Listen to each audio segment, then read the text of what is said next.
आपने सुना होगा विनाश काले विपरीत बुद्धि। लेकिन पिछले कुछ वर्षों के अंदर कुछ खास देश जिस तरह से एक दूसरे को नष्ट करने के लिए सामान इकट्ठा कर रहे हैं, उसको देखकर शायद आप भी कहें विनाश काले मिसाइल बुद्धि। विनाश निकट हो तो दिमाग में सिर्फ और सिर्फ मिसाइलें रहेंगी, और ये मिसाइलें साधारण नहीं है, ऐसी हैं जो परमाणु बम अपने साथ ले जा सकती हैं। दुनिया के कई देशों के अंदर इस वक्त एक होड़ लगी हुई है।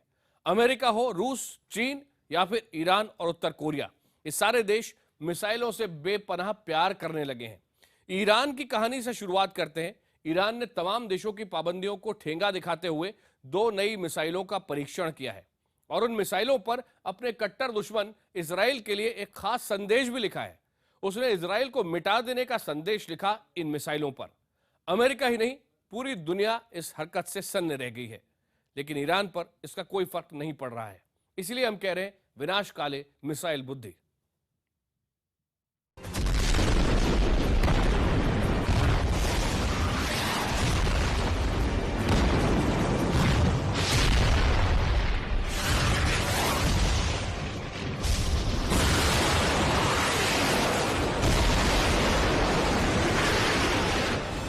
गौर से देखिए ये वीडियो। भारत से करीब 2826 किलोमीटर दूर ईरान का रेगिस्तान, उत्तरी ईरान की अलबोर्ज नाम की पहाड़ी के बीच में मिट्टी के रंग की 2 मिसाइलें दिखती हैं। इनके नाम हैं कद्र एच और कद्र एफ। अचानक आग निकलती है, गरज की आवाज आती है और ये मिसाइलें उड़ जाती हैं 1400 किलोमीटर दूर मरन नाम के इलाके में अपने निशाने की ओर। और इसी के साथ अमेरिका का पारा चढ़ जाता है। ईरान ने फिर हुक उधूली जो की, ईरान ने मनाही के बाद भी मिसाइलें जो छोड़ी, यह है विनाश काले विपरीत बुद्धि, या कहिए विनाश काले मिसाइल बुद्धि। खबरें आई कि शिया बहुल ईरान ने जो 2 बैलिस्टिक मिसाइलें छोड़ी, उन मिसाइलों पर उसने अपनी नफरत, अपना क्रोध, अपना आवेश भी लिख मारा। जी हाँ, दोनों ही मिसाइलों पर हिब्रू भाषा में एक संदेश खोदा गया था: इजराइल को दुनिया से मिटा देना चाहिए। जी हाँ, इजराइल को मिटा डालने की हसरत इस मुल्क में इतनी ज्यादा है कि मिसाइल लॉन्च करने से ऐन पहले सरकारी टीवी चैनल के रिपोर्टर को बाकायदा उसी पहाड़ के सामने खड़ा करवाकर लाइव टेलीकास्ट किया गया। ईरान के रिवोल्यूशनरी गार्ड्स ने मिसाइल दागने से पहले वहाँ के सर्वोच्च धार्मिक नेता अली खमनेई का आशीर्वाद भी लिया। हमारे दुश्मन सावधान हो जाएं। वो ये समझने की भूल न करे कि सालों की पाबंदियों के चलते हमारी रक्षा क्षमता कमजोर पड़ गई है। वो तो चाहते ही हैं कि ईरान पर पाबंदियां लगा दो ताकि उनकी मिसाइल ही ना उड़ सके। इस्लामिक क्रांति के सारे दुश्मनों, अब हमारी मिसाइलों की गरज सुनो और डरो। मिसाइलों को लेकर ईरान की ये दीवानगी तब है जब इसी साल जनवरी में अमेरिका ने बीच बचाव करके ईरान पर सालों पुरानी पाबंदियां हटवाई थी। डील ये हुई थी कि ईरान परमाणु हथियार और परमाणु हथियार ले जाने वाली मिसाइलें नहीं बनाएगा, लेकिन ईरान ने कुछ ही दिनों में जैसे इस डील को ठेंगा दिखा दिया। जाहिर है अमेरिका ने क्रोध जता दिया। There obviously are no guarantees that Iran will fulfill their commitments, but we certainly will know if they don't. And that's because we do have the most intrusive set of inspections that have ever been imposed on a country's nuclear program. लेकिन Iran तो साफ कह रहा है कि ये missile परीक्षण उसकी आंतरिक सुरक्षा के लिए बेहद जरूरी था, और परमाणु हथियार या परमाणु हथियारों को ले जाने वाली मिसाइलें विकसित करने का उसका कोई इरादा नहीं है। एक मुल्क के तौर पर हमें अपनी रखवाली के इंतजाम रखने का पूरा हक है। ये मिसाइल परीक्षण परंपरागत बचाव हथियार का परीक्षण था, इसके गलत मायने ना निकाले जाएं।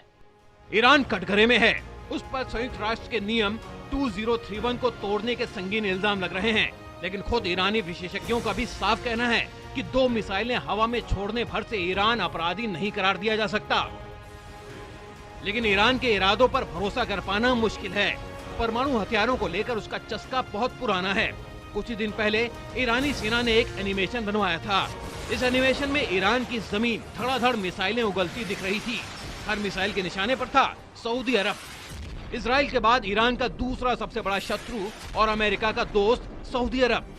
इस एनिमेशन में बारी बारी से मिसाइलें उड़ती हैं और सऊदी अरब के शहरों, सैनिक और हवाई अड्डों को तबाह करती हैं।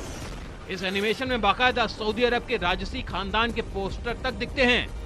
परंपरागत हथियारों की टेस्टिंग के नाम पर ये सारी गतिविधियां वैसे तो परमाणु समझौते से बाहर हैं, मगर हम उन पर नजर रखे हुए हैं। अगर हमें उनकी नीयत में खोट नजर आया, उनके खिलाफ सबूत मिले, तो उन पर पाबंदियां दोबारा थोपी जा सकती हैं।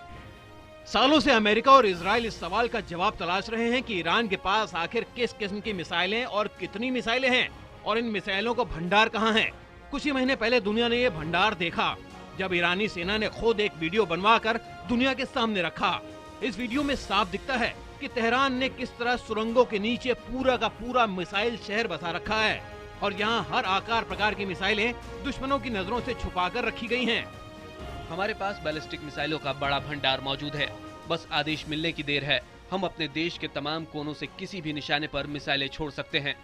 हमने 2000 किलोमीटर तक मार करने वाली मिसाइल एक खास तौर पर विकसित की है इजराइल के लिए। वो हमारा दुश्मन है, लेकिन वो खुद ही बर्बाद हो रहा है। हमें उसे मिसाइल से खत्म करने की जरूरत नहीं है। हमारा असली दुश्मन तो अमेरिका है। हालांकि पश्चिमी देशों के विशेषज्ञों का भी कहना है कि ईरान अपनी मिसाइलों को दरअसल काफी बढ़ा चढ़ाकर पेश करता है। वो जमकर डींगे हाँकता है। उसके पास अधिकतम 2000 किलोमीटर की रेंज की कुछ मिसाइलें जरूर हैं, लेकिन उनमें से भी ज्यादातर रूसी या फिर पाकिस्तान की चुराई गई तकनीक के आधार पर बनी मिसाइलें ही हैं। Bureau report, IBN7।